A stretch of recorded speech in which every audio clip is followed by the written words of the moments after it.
السلام علیکم every one. پتہ ہے تہجد کیا ہے؟ تہجد محبت کی تکمیل ہے، اللہ سے محبت کی تکمیل۔ باقی نمازوں پر انسان اللہ کے پکار پر اس کی جانب جاتا ہے، مگر تہجد کے لیے انسان پکار کا انتظار نہیں کرتا، بس نیند سے غافل ہو کر تڑپتے ہوئے دل کے ساتھ اللہ کی جانب سسکتے ہوئے دوڑا چلا جاتا ہے۔ شاید اسی لیے تہجد فرض عبادات کا حصہ نہیں بنائی گئی۔ یہ تو بس وہی پڑھ سکتا ہے جس کو اللہ سے عشق ہو گیا ہو، ایسا عشق جس کے بعد محبوب سے گفتگو کیے بغیر دل کہیں چین نہیں پائے، ایسا عشق جس کے بعد محبوب کے ہر حکم پر چپ چاپ سر کو جھکا لیا جائے۔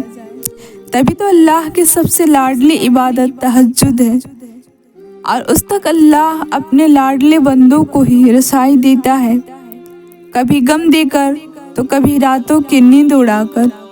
وہ اپنے پسندیدہ بندوں کی آواز سننے کے لیے پکارنے کے کئی بہانے بنا دیتا ہے۔ نہ آزمائش ہمیشہ رہتی ہے، نہ یہ مرحلہ مستقل ہے۔ وہ جو عادل ہے وہی کفیل بھی ہے، وہ جو دور لگ رہا ہے تمہیں وہ تمہارے قریب بھی ہے۔ وہ مانگی ہوئی کوئی دعا رد نہیں کرتا، وہ تہجد کے سجدوں کو کبھی ضائع نہیں کرتا۔ جہاں کسی کی پہنچ نہ ہو وہ وہاں سے راستے نکال دیتا ہے۔ تہجد بہت طاقتور عبادت ہے، کیونکہ ثواب یا گناہ کے خوف سے عاری ہے۔ تہجد تک انسان تب پہنچتا ہے جب ساری حسرتیں دل کا سانس چھوڑ دیتی ہے۔ پھر انسان یہ نہیں سوچتا کہ اتنا ثواب ملے گا یا اتنا گناہ ملے گا، تب بس انسان یہ سوچتا ہے کہ اللہ ملے گا، اللہ سے ملاقات ہوگی۔ پھر تہجد کا پہلا سجدہ آخری سجدے کی طرح کیا جاتا ہے، جیسے ابھی جان نکل جائے گی، جیسے ابھی اللہ کی محبت سے دل پھٹ جائے گا۔ پھر ہم ہوتے ہیں اور اللہ ہوتا ہے، پھر وہ سب مکمل ہو جاتا ہے جو کبھی ادھورا رہ گیا ہو۔ تہجد سے بڑی عشق کی کوئی دلیل نہیں۔ تہجد عشق کی نماز ہے، تہجد بہت افضل ہے۔ تہجد اللہ کی طرف سے ہمارے لیے ایک ایسا بند دروازہ ہے جو صرف تہجد کی عبادت سے ہی کھلتا ہے۔ یہ دروازہ صرف ان لوگوں کے نصیب میں ہوتا ہے جو واقعی اللہ کے قریب ہوتے ہیں، اور سب سے بڑھ کر اللہ خود انہیں تہجد کی طرف لاتا ہے۔ رہتا تو وہ خدا ہر طرف ہے، پر تہجد میں خاص سیاہ کالی چادر کے پیچھے رات کے اندھیرے میں صرف وہی لوگ اللہ کو دیکھ پاتے ہیں جس نے اللہ سے بے پناہ محبت کی ہو۔ اس وقت اللہ اور آپ کے درمیان ہونے والی گفتگو، آنسو سے بھری ہچکیاں، دل میں کی گئی باتوں کی آوازیں صرف اللہ کے سوا اور کوئی نہیں سن پاتا۔ اس وقت تہجد کے سجدے سے نہ تو سر اٹھانے کا دل کرتا ہے اور نہ ہی آسمان سے نظر ہٹانے کا۔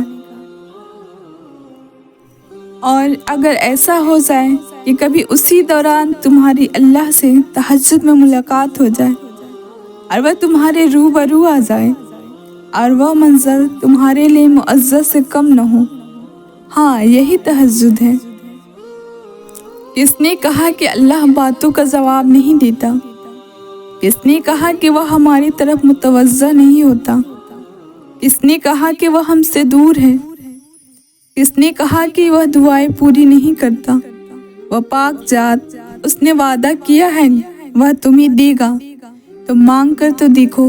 وہ آسمان کا نور ہے جو رات کے پچھلے پہر ساتویں آسمان تک آتا ہے اور کہتا ہے کہ ہے کوئی مانگنے والا جسے میں دوں، ہے کوئی مجھ سے محبت کرنے والا تاکہ میں اس سے محبت کروں، ہے کوئی جس کے غم میں مٹا سکوں۔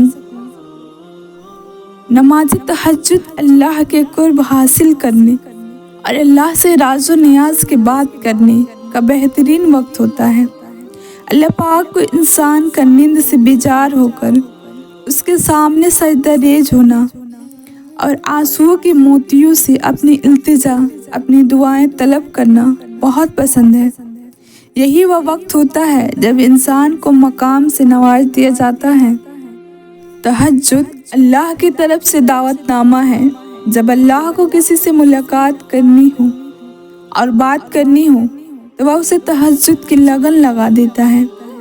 جب یہ سارا جہاں خاموش ہوتا ہے، پھر رات کی تاریکی کے اس عالم میں خدا اپنے بندے سے ہم کلام ہوتا ہے، اور تب یوں محسوس ہوتا ہے جیسے شہرک کی حدوں کو توڑتے ہوئے وہ رب ہم میں سما گیا ہے، اور لہو میں عجیب سی محبت کی کیفیت دوڑنے لگتی ہے۔ پھر میرا رب فرماتا ہے، مانگ مجھ سے میرے بندے، تو نے جو مانگا میں نے دیا تجھے۔ مگر تب اللہ کے سوا کسی کی طلب ہی نہیں رہتی، اور پھر طلب اللہ کی ہو اور وہ نہ ملے، ایسا تو ممکن ہی نہیں۔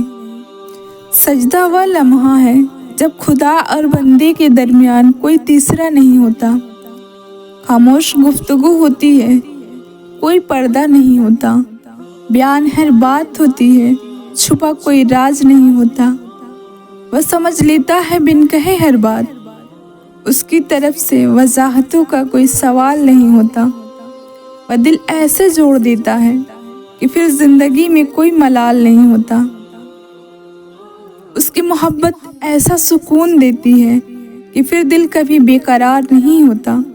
میں نے سب کو آزمایا ہے، اس سے بہتر کوئی یار نہیں ہوتا، وقت نے سکھایا ہے اس سے زیادہ کوئی وفادار نہیں ہوتا۔ یہ ایسا تعلق ہے جس میں کوئی لمحہ دشوار نہیں ہوتا، اسی لیے خدا اور بندے کی محبت کو کبھی زوال نہیں ہوتا۔